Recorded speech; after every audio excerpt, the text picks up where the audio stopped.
sa ating lahat. Dito kami ngayon sa Placer. It's day 7. It's our day 7. Day 7. Dito tayo nag-overnight kagabi.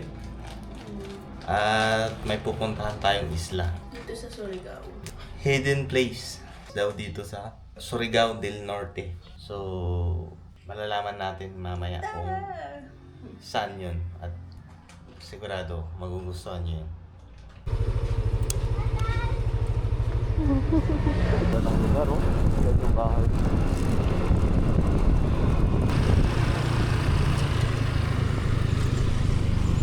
At dito po tayo humiliko.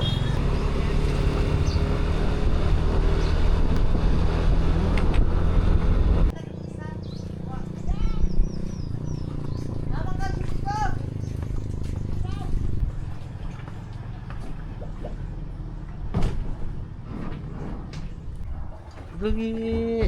Ano pangalan niya? Sweeta. Sita! May tour guide kaming aso. Si Sweeta. Dito, paalis na kami papuntang isla at na-meet natin dito ang ating boat captain at saka ang dalawang babae na kasama natin ay dating nagtatrabaho sa resort nung bukas pa. Pero ngayon at pupunta na lang sila once a week doon sa resort para maglinis. Dito rin na-meet natin si Sweeta, ang resident dog ng isla. Malalaman nyo mamaya kung gaano siya kagaling lumangoy. Wow, ito na mga kaibigan. Uy! Uy! Lugi! Ang galing na aso, gusto na tumalon. Ay, my God! Uy! Asan na Sweeta? Anda na. Paano? Lumangoy? Hindi ko nakita.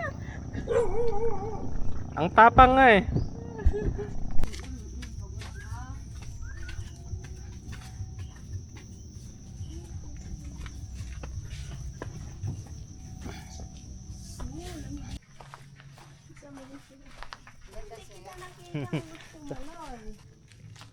Wow. Kaibigan, ang linaw. Kami lang pala ngayon yung napahintulutan. Special permit.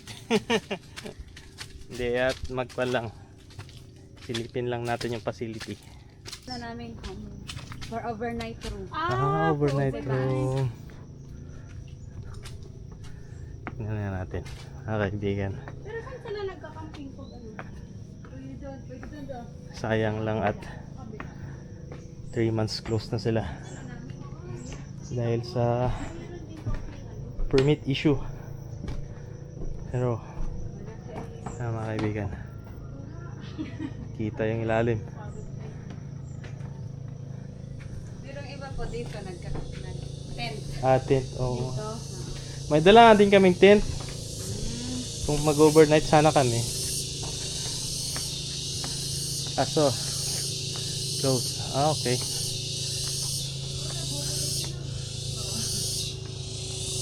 Living area. Wow. Pupunta tayo sa kanilang viewing deck. Actually, hindi pa sila tumatanggap ng guests. Naparaan lang tayo at i-feature yung area. Kami lang yung guest dito. Yung view. Wow.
Yan, mayroon silang pinyahan.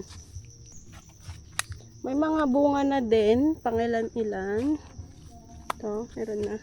Kino-cover nila kasi kinakain daw ng mga uwak. I think dito yung trekking. Yeah? Trekking dito. Oh. Oh, may spider web pa sila. Tsaka doon may swing. Yung lumambitin. Okay na. Oh. Pinya. Season daw ng pinya ngayon dito. Parang tent area. Tent. Yan sana yung tent area nila.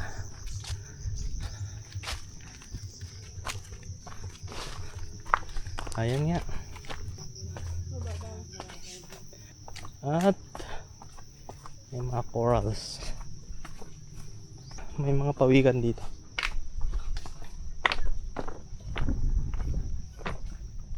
Wow, ganda. Yan mga kaibigan, may isda sa baba.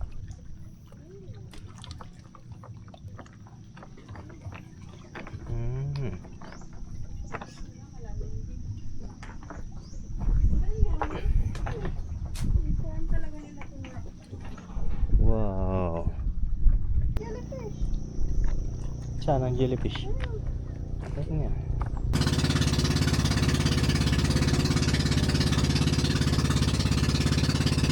Pasok tayo sa Blue Lagoon mga kaibigan.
Next stop ang kanilang mini Palawan.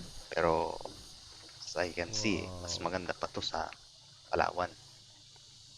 Hi guys! So, nandito tayo ngayong nagkakaya.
Ang daming isda. Isda. Malilit. Ang laki. Parang may mga ngipin. Yung mga dede.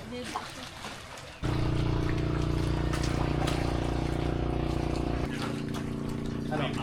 Diba? Oo, meron. Then may naakyat nilang pa iba dyan. Oo, ito. Huwag kang magkuhan dyan mga kaibigan. Spear fishing. Sarado. Maraming isda dyan. Oh, may mga blue coral pa. Wow, daming isda.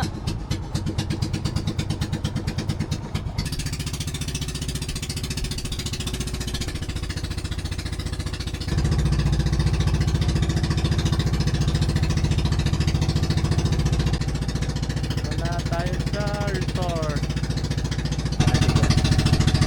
Mag-snorkel tayo dito mamaya. At dyan muna tayo mamalagi since bawal doon sa resort is closed. Kaya dito lang tayo sa floating cottage nila. Kuya ata yun ah.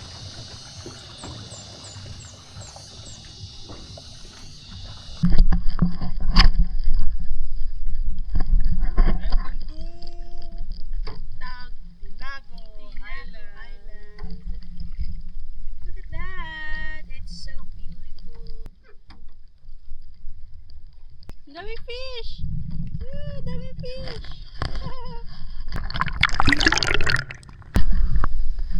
Sama tayo kay kuya.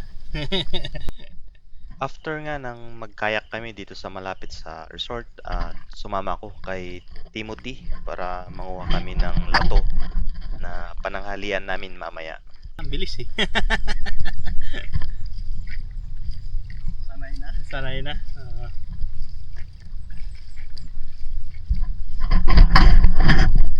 Hindi ka, nakala mo may motor eh.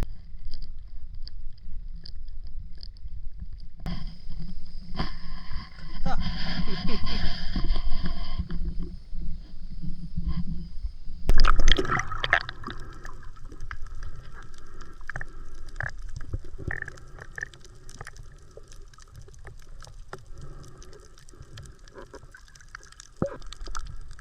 Dito sa Tinago Island at buhay na buhay pa nga ang kanilang biodiversity dito sa ilalim ng dagat.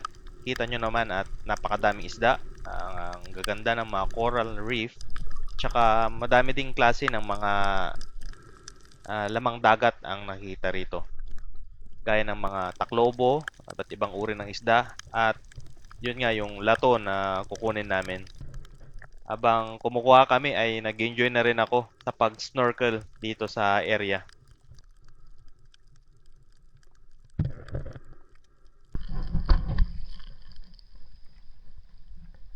Tayo kumuha ng pananghalian. Sarap ng lato nila. Oh. Nakaiba yung lato nila. Kaiba. Wow.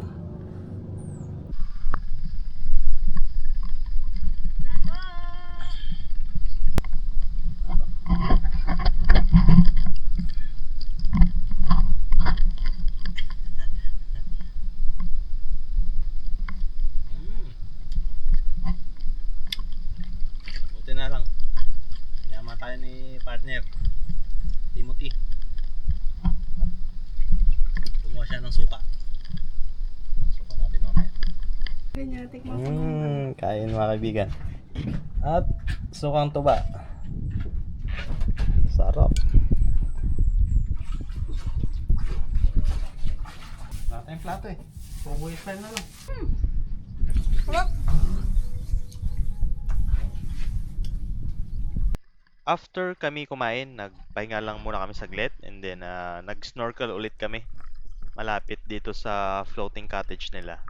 At highly recommended ko na pagpunta kayo ng Tinago Island, magdala kayo ng mga pang-snorkel dahil ma-enjoy nyo talaga yung view sa ilalim ng dagat. Konting ingat lang din dahil malakas yung current ng dagat dito. At laging sundin ang payo ng inyong tour guide at magsuot ng life vest para na rin sa inyong kaligtasan.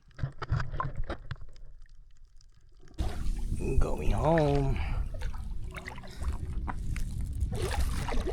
Around 3 PM, nagpasya na nga kaming umalis sa isla dahil ngayong araw din ay bebiyahe kami hanggang Cagayan de Oro. Thank you so much sa pamunuan ng Tinago Blue Lagoon Resort and Camping Ground sa mainit na pag-welcome sa amin at sa pagpapatuloy na rin sa isla. Although sarado pa at hindi sila operation, pinayagan pa rin kami na makita ang kanilang facility at maitor sa isla. Yung aso. Lumangoy hanggang doon. Hanggang dito.